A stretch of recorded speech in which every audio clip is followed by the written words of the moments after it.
In the beginning was the Word, and the Word was with God, and the Word was God.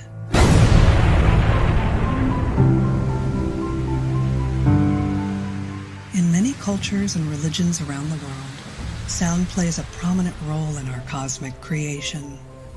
From a divine utterance to the songs of our ancestors. But to truly understand why sound has always been so important to us, I want you to just listen.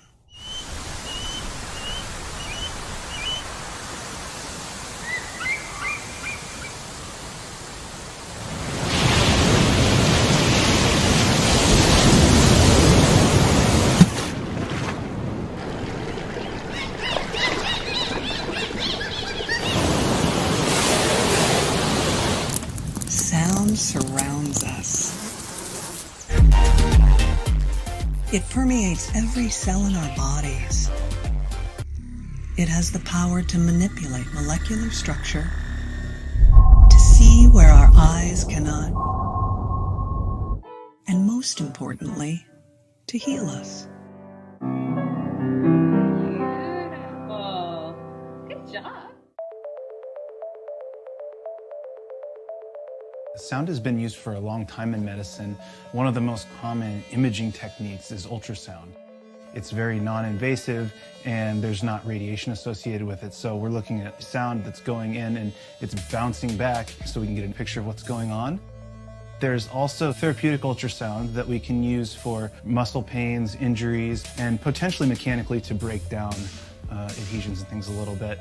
So it's very powerful if it's focused. We've seen resonant vibrations do everything from kill cancer cells in research to break apart bacterium.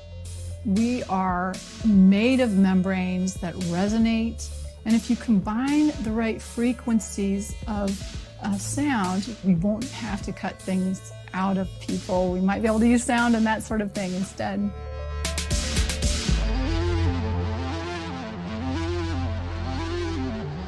There's been a lot of research. Much of that is back in the 90s as far as meditation and sound's effect on the brain. But what they found was the lower brainwave frequencies activate in response to certain sounds. And as that happens, then the body also has a physiological effect. Sound can make people relax. Sound can excite you. Sound can terrify you. There's a lot of responses that people have from sound. It's not fringy. It's solidly based on physics. We really start responding to sounds even before we're born. Music came before language. Our brains have inherent responses to music and to sound. You don't need research to tell you this. It's kind of, like, how could you not believe that? Have you ever cried when you've listened to music? Have you ever felt happy when you listen to music? It's like, yeah, because it's having an emotional effect on us, because it's having a brain effect on us. Music is accessing both sides of the brain. On the right side, I would say the creative side is the melody, the harmonies, the emotional side of it, and the logic side would be the rhythm, the timbre, the mathematical side of music. So when we're using both, even if they're inhibited by other things, by illness, by disease, we can still access other areas. You can't deny the experience. It's so profound. And so you could say that, yeah, it's a placebo, but all you need to do is try it. We know that these vibrational modalities work at a cellular level.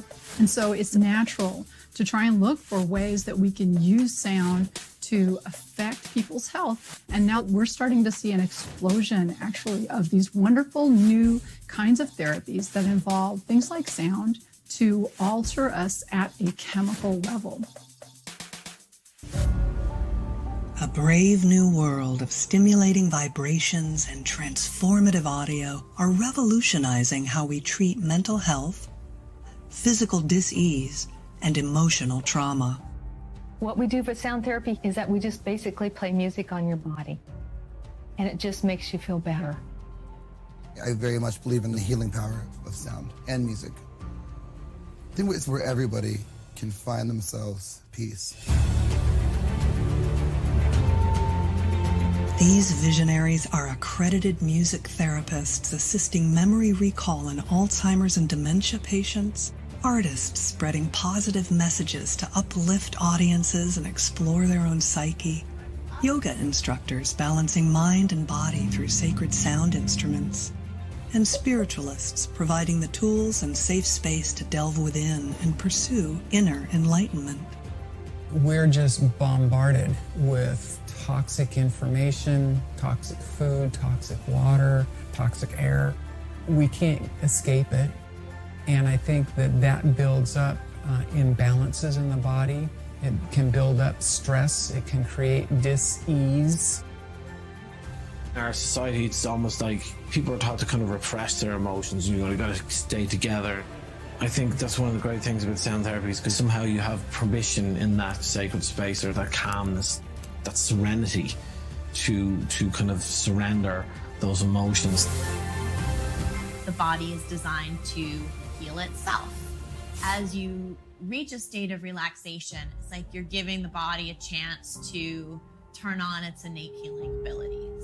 For those with chronic ailments, and for those who are just hearing this white noise in their head, this static, this hum, this screech, it's like turning on the radio, where you might have a little static going until you tune it right. And sound healing gets rid of that static so that you feel like you're in harmony. We can have such a profound effect on someone's emotional sphere. It makes sense that we can then use that therapeutically. Like if something has a profound effect on us, we use it as medicine. People can say that sound therapy and different things like this don't work, but I actually saw it